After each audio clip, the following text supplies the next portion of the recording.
রোশনাই ধারাবাহিকে আমরা দেখেছিলাম রোশনাই আয়ুষের বাড়িতে বেশ মানিয়ে গুছিয়ে নিয়েছে। আরণ্যককে দেখে ভয় পেয়ে গেছে, যদি বলে দেয় ও আর দৌড়তে পারছে না, বাইরে বিপদ ওর জন্য ওত পেতে আছে, এখানে কিছুদিন বিশ্রামে থাকতে চায় সবার আড়ালে। কিন্তু যদি আরণ্যক সব কথা আয়ুষকে বলে দেয় তখন কি হবে? কিছুদিন পর হয়তো এখান থেকে বেরিয়ে যাবে। এদিকে মুখ দেখাই উৎসব শুরু হয়েছিল বাড়িতে, বাচ্চারা নাচ করেছে, সেই জন্য কিছু উপহার চায়। বিয়ের সময় তো পায়নি, ওদের ঠাকুমাকে বলতে এসছে। ঠাকুমা বলছে যে যা তোরা খেয়ে নে। বলছে না, খাবো না, আমরা কাকার কাছ থেকে টাকা নেব। বলছে ঠিক আছে যা, কাকা ওখানে আছে। আর মেয়েদেরকে নিয়ে ওর মা অর্থাৎ আয়ুষের মা চলে গেল খাওয়াতে। বাচ্চারা এসে আয়ুষকে ধরেছে, টাকা দাও। সেখানে আছে ওর বোনও, বলছে তোরা তো আমাকে মেরেই ফেলবি। তারপর হাসতে হাসতে কিছু টাকা বার করেছে, রয়েছে আরণ্যক, অন্যান্য বন্ধুরাও। তারপরে যে কটা টাকা বার করেছিল ওরা নিয়ে ওখান থেকে চলে গেল। ওখানে ছিল অন্যান্য বউরাও। এবার আরণ্যক আলাপ করতে চেয়েছিল আয়ুষের স্ত্রীর সাথে, বুঝতেই পারছে যে হয়তো ওটা রোশনাই হলে হতেও পারে, সেই জন্য এত আগ্রহ। বউ একা হয়ে গেছে, বৌদিরা আছে। আয়ুষ বলল তোদের সাথে আমার স্ত্রীর আলাপ করিয়ে দিই। যেই দেখেছে আরণ্যক এসছে, সাথে সাথে রোশনাই ওর জাদের বলছে যে আমি একটু ঘরে যাব।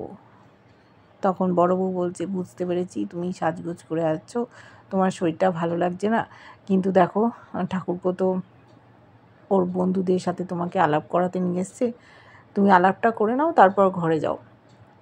বাচ্চাটার কাছে যেতে চাইছে, কিন্তু মেজ বউও বলছে এখন কি করে যাবে, এসে গেছে যখন একটা আলাপ করতে তোমার অসুবিধে কোথায়, কতক্ষণ আর লাগবে।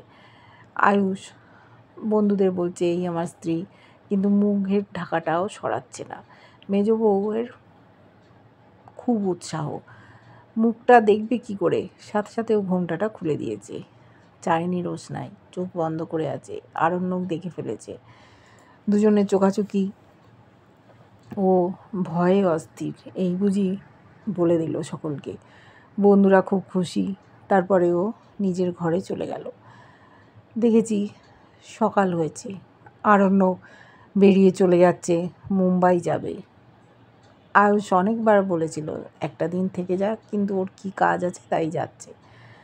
বললো ঠিক আছে আমি গাড়ির চাবি নিয়ে আসি, তোকে এয়ারপোর্টে দিয়ে আসবো। বাইরে ঘরে গেছে, সেখানে রোশনাই ছিল বাচ্চাটাকে কোলে নিয়ে ঘুম পাড়াচ্ছে। ওখানে আলাপ করানোর জন্য আবার এসছে, সেভাবে কথা হয়নি। আরণ্যক রোশনাইকে দেখেছে, বাচ্চাটাকেও শুইয়ে দিয়েছে। ও বাচ্চাটাকে আবার দেখতে চেয়েছে। তখন বলছে আয়ুষ জানিস আমার মা আমার ছেলেকে নিয়ে শুতে চায়, কিন্তু আমার ছেলে ওর মাকে ছাড়া থাকতেই পারে না। বলছে রোশনাই যে কোনো বাচ্চাই তার মায়ের কাছে ভালো থাকে, এটা বলার অপেক্ষা রাখে না। শাশুড়ি মা মনে করে যে বিদেশে তো মানুষ হয়েছে, তাই ওকে ওইভাবে শিখিয়ে পড়িয়ে নিয়েছে, কিন্তু এতটুকু বাচ্চাকে যে এইভাবে শেখানো যায় না, সেই বোঝার ক্ষমতা ওনার নেই। আর ফিরে যাবে কি না জানতে চেয়েছে। এখন আপাতত ফিরবে না আয়ুষ, এখানে ইচ্ছে একটা শহরের কোনো হাসপাতালের সাথে যুক্ত হওয়ার, গ্রামবাসীদেরও পরিষেবা দেবে, একটা নিজের হাসপাতাল বানাবে। কিন্তু ওকে একবার বিদেশে যেতে হবে, সব কিছু তো ছেড়ে আসেনি, পাকাপাকি আসার জন্য একটা বন্দোবস্ত করতে হবে। বউ বাচ্চা হয়তো এখানে থাকবে। আরণ্যক আর রোশনাই দুজনে কথাবার্তা বলেছে সব মায়েরাই বাচ্চাদের দেখে রাখে। তখন আরণ্যক বলছে বলুন মায়েরা না, সব মেয়েরাই, বাচ্চারা তাদের কাছে ভালো থাকে।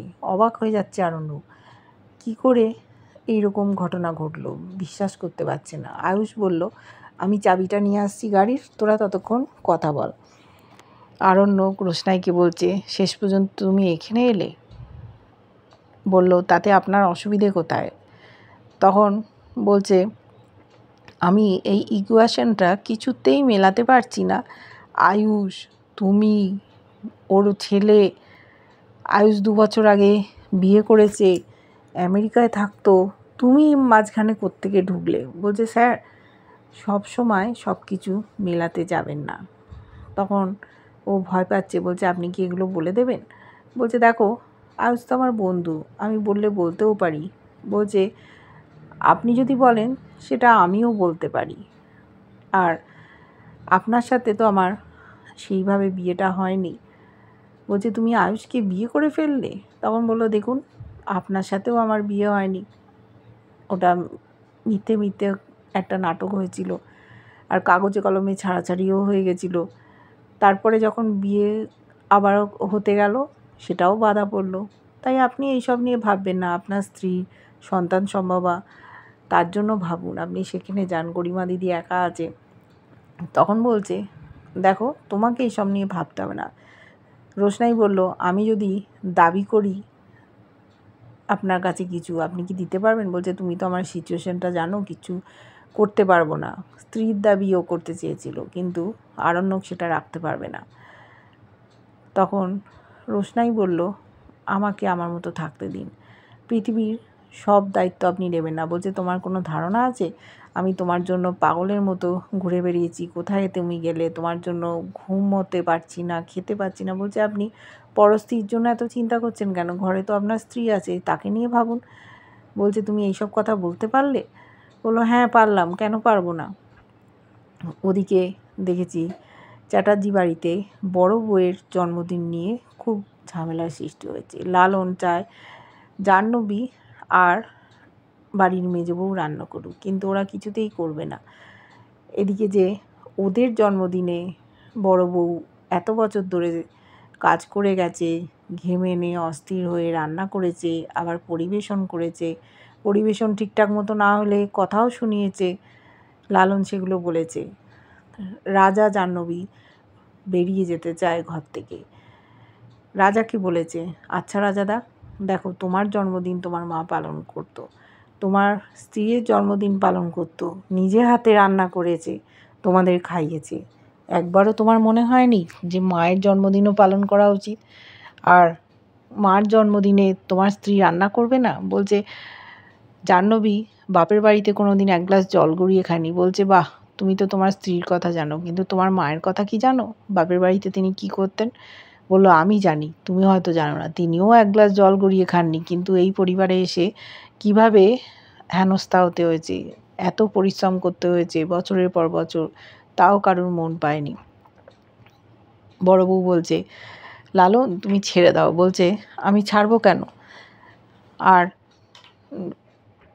এইসব নিয়ে ঝামেলা করার কোনো প্রয়োজন নেই। রাজা চুপ করে আছে, জাহ্নবী কিছুতেই রান্না করবে না। এদিকে মেজো বউ বলছে, আমার শরীর খারাপ, আমি এতজনের রান্না করতে পারবো না। তখন মেজো ছেলে বলছে, তুমি তো ফ্রাইড রাইসটা ভালো করতে পারো, তুমি করে দাও, জাহ্নবী তোমায় সাহায্য করে দেবে, 2টো পদ রান্না করো। বললো, আমি এত লোকের ফ্রাইড রাইস রান্না করব? লালন বোঝাচ্ছে, কিন্তু এরা কেউ বুঝছে না। ওই বাড়ি গিন্নিমা, ওদের ঠাম্মি, সে বড় বউ কাজ করুক এটা পছন্দ করে, কিন্তু বাকিরা করুক সেটা চায় না। তাই বলছে, লালন তোমার যদি এতই ইচ্ছা হয় শাশুড়ি মায়ের জন্মদিন পালন করার, বাইরে থেকে খাবার আনাও না। বলছে, না তা কেন হবে ঠাম্মি, সবার বেলা বাড়িতেই রান্নাবাড়ি করে খাওয়া দাওয়ার বন্দোবস্ত করা হয়, আর আমার শাশুড়ি মার বেলা বাইরে থেকে খাবার আসবে? এবার জাহ্নবী বলছে, দেখো রাজা, আমি বাপের বাড়ি চলে যাব, আমি এত খাটতে পারবো না, রোজ রোজ এই অশান্তি ঝামেলা আমার ভালো লাগছে না।